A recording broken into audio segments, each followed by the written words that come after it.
Hello everyone, আসসালামু আলাইকুম। আজ আরেকটা ব্লগে আপনাদেরকে ওয়েলকাম জানাচ্ছি। আজকের ব্লগটা কিন্তু সবাই না টেনে অবশ্যই পুরোটা দেখবেন, কারণ আজকের ব্লগটা হতে যাচ্ছে খুবই ইন্টারেস্টিং একটা ব্লগ। কারণ আজ আমাদের একজন স্পেশাল পার্সনের বার্থডে, তো আমরা ওকে কিভাবে সারপ্রাইজ দেই এটা দেখতে হলে পুরো ভিডিওটা দেখবেন অবশ্যই। তো এখানে অহনার বাবা সকালবেলা আমাদের জন্য হচ্ছে 2 রকমের ব্রেড এনেছে, 2 রকম না 3 রকমের ব্রেড নিয়ে আসছে। তো এখানে হচ্ছে চিকেন ব্রেড ছিল, আর ওই 2টা হচ্ছে ছোট ছোট বনরুটি ছিল, কিন্তু ভিতরে হচ্ছে বাটার দেওয়া ছিল, যেটাকে বাটার বানা বলা হয়। যাই হোক, তো এখানে যে চিকেন ব্রেডটা আছে ওইটাকে কিন্তু আমি প্রথমে একটু টেস্ট করে নিয়েছিলাম যে দেখি কেমন। আর আমি এটাকে কয়েকদিন যাবৎ ভাবতেছি বাসায় বানাবো, তো সময়ের জন্য বানানোই হয় না। দেখি কয়েকদিনের মধ্যে এটাকে আমি বাসায় ট্রাই করব হয় কি না। তো এটা খেতে খুবই ভালো ছিল, একদম বেশি মজাও ছিল না, আবার খেতে খারাপও ছিল না, মানে এভারেজ ছিল, ভালোই লেগেছে খেতে। তো এরপরে এখন এই যে এই ছোট্ট ছোট্ট মিনি বানগুলোকে ট্রাই করব। আমার কাছে কিন্তু এই ছোট ছোট বনরুটি খেতে ভালোই লাগে। এরকম ব্রেডগুলো ক্রিম ছাড়াও ভালো লাগে, এভাবেও ভালো লাগে। তো এটার মধ্যে হচ্ছে ক্রিম দেওয়া ছিল, খেতে খুবই মজা ছিল। তো এরপরে দেখেন অহনা তার বাবার সাথে কী যেন খেলা করছে। তো আমি এরপরে হচ্ছে চলে গিয়েছিলাম বাসায় অহনাকে নিয়ে। অহনার বাবাকে বলে আসছি আমরা একটু মার্কেট যাব।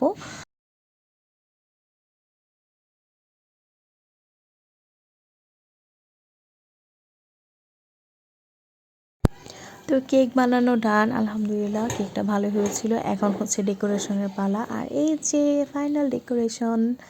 তো এতক্ষণে বুঝতেই পেরেছেন আজ কার বার্থডে। তো আজ হচ্ছে আমাদের চা পাগলের বার্থডে। তো এটার জন্য আমি একটা কাপ থিমের কেক বানানো ট্রাই করেছি, প্রথমবার যেহেতু বানিয়েছি। তারপরেও প্রথমবার অনুযায়ী আলহামদুলিল্লাহ সুন্দরই ছিল। আর যতটা প্র্যাকটিস করব প্র্যাকটিসের উপরেই কিন্তু কাজ। তো তারপরেও এটা দেখতে খুবই ভালো ছিল সামনাসামনি। তো এরপরে বাসায় চলে আসি, আর যেহেতু কেক নিয়ে আসব তাই ভাইয়া অহনাকে নিয়ে আসছে, মানে ভাইয়া আমাদের সাথে আসছিল। আর অহনা যেহেতু ঘুমিয়ে আছে এটার জন্য ভাইয়া আর ওকে জাগায়নি, কারণ অহনা যদি জেগে যায় তাহলে ভাইয়াকে যেতেই দিবে না, অনেক কান্নাকাটি করবে। তো ভাইয়া এখন এই যে চলে যাচ্ছে, আর আমি হচ্ছে কেকটাকে লুকিয়ে রাখছি। এটা ছিল 27 তারিখ। তো রাত্রে 12টা বাজে, যেহেতু আমরা সারপ্রাইজ দিব, কাকে সারপ্রাইজ দিব এটা তো বুঝতেই পেরেছেন, অহনার বাবাকে। তো আমি কেকটাকে এভাবে লুকিয়ে রেখেছি। আর এই যে আমার নতুন চুলা, কারণ কারেন্টের চুলা আর রাইস কুকার নষ্ট হয়ে গিয়েছিল এটার জন্য। তো অহনা এখানে ঘুমাচ্ছে, আর আমি বসে বসে বেলুন ফুলিয়ে রাখছি। আর এই যে এখন অহনার বাবা আর অহনা ঘুমিয়ে গেছে, আর আমি টিভি দেখতেছিলাম আর ওয়েট করতেছিলাম কখন 12টা বাজবে। তা আমি এখানে হচ্ছে নিয়ান্ডার দেখতেছিলাম, কার্টুন। তো এই যে এরপরে কেকটাকে এনে এই কুশনের কভারের নিচে লুকিয়ে রেখেছিলাম যেন না দেখতে পারে।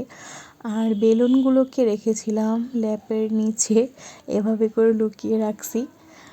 তো 12টা বাজতে 2-1 সেকেন্ড বাকি ছিল, আর আমি এভাবে করে সব কিছু সামনে নিয়ে নিয়েছিলাম। তো এখন হচ্ছে অহনার বাবাকে উইশ করব, আমি ডাকতেছিলাম যে উঠো উঠো, হ্যাপি বার্থডে টু ইউ। তো পরে অহনার বাবা কিছুটা আন্দাজ করতে পেরেছিল যে আমি কেক বানাবো। তো তারপরেও ও হচ্ছে শকড হয়ে গিয়েছিল কেকটাকে দেখে। আর এর মধ্যে কিন্তু অহনাও উঠে গিয়েছিল, আর অহনার বাবা বলতেছে কাপের মতো কেক বানাইছো। তো দেখতে দেখতে আরও একটা বছর পার হয়ে গেল অহনার বাবার। তো সবাই কিন্তু ওর জন্য দোয়া করবেন, আর হ্যাঁ, অহনা এবং আমার জন্যও দোয়া করবেন। আর এদিকে অহনার বাবা তো কেক কাটিং করছিল। তো কেক খাওয়ার পরে অহনা কিন্তু সব বেলুনগুলোকে একটা একটা করে ফাটিয়ে ফেলেছিল।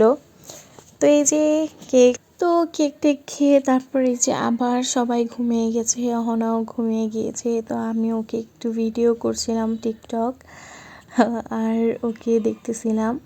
দিনের বেলা যখন ও দুষ্টামি করে তখন অনেক, মানে কি বলবো, আমি অনেক রাগ হয়ে যাই, কিন্তু ঘুমালে অনেক মায়া লাগে ওর জন্য।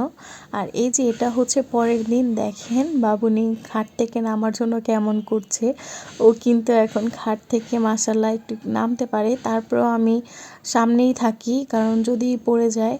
তো এই যে দেখেন খাট থেকে নামবে, ঘুরপাক খাচ্ছে কীভাবে নামবে এরকম করে করে কিন্তু একবার পড়েও গিয়েছিল। তাই আমি সামনে বসে আছি যে দেখি যদি পড়ে যায় তো ওকে আমি ধরবো। তো এরপরে হচ্ছে বিকালবেলা একটু নুডলস রান্না করব। তো এখানে অহনার বাবা ওই যে মিস্টার নুডলসের যে র্যামেনটা আছে ওইটা এনেছিল, কিন্তু আমি এটাকে একদম ভেজিটেবল দিয়ে নর্মাল যেভাবে নুডলস রান্না করি ওইভাবেই রান্না করে নিয়েছিলাম। আর নুডলসটা খেতে কিন্তু অনেক মজাও হয়েছিল। তো এরপরে এই যে দেখেন অহনা এই বাঘটাকে মনে করছে এটা একটা বিড়ালের বিড়াল। তো ও অনেক খুশি হয়ে গিয়েছিল। ওর বাবা এখানে ঘুমাচ্ছিল, তো বারবার ওর বাবার সামনে এটাকে নিয়ে দেখানোর জন্য নিয়ে যাচ্ছিল। ওর ফুফাতো বোনের যেহেতু বিড়াল আছে, তো ও মনে করছে যে ওই বিড়ালটাই মনে হয় এইটা। তো কিন্তু বারবার বলতেছিল ম্যাও ম্যাও এরকম, আর ও অনেক হ্যাপি ছিল। ম্যাও ম্যাও ম্যাও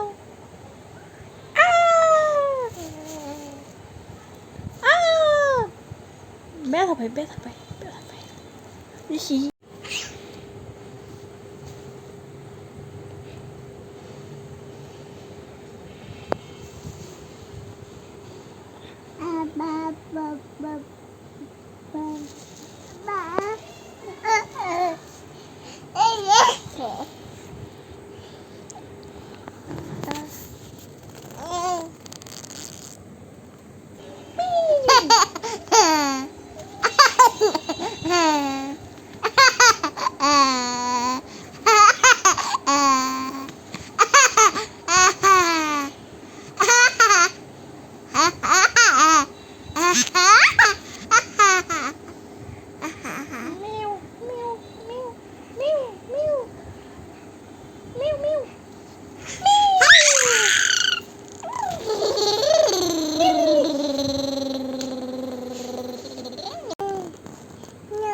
আঠাইশ তারিখে তো সামিরার 10 মাস হয়েছিল পূর্ণ, তাই হচ্ছে ওরও 10 মাসের ছবিটা তুলে নিয়েছিলাম। এরপরে বিকালবেলা মা এসেছিল, তারপরে হচ্ছে আমরা আবার ওই কেকটাকে কাটিং করেছিলাম। তো আজকের ভিডিওটা এ পর্যন্তই ছিল। ভালো থাকবেন সবাই, আল্লাহ হাফেজ।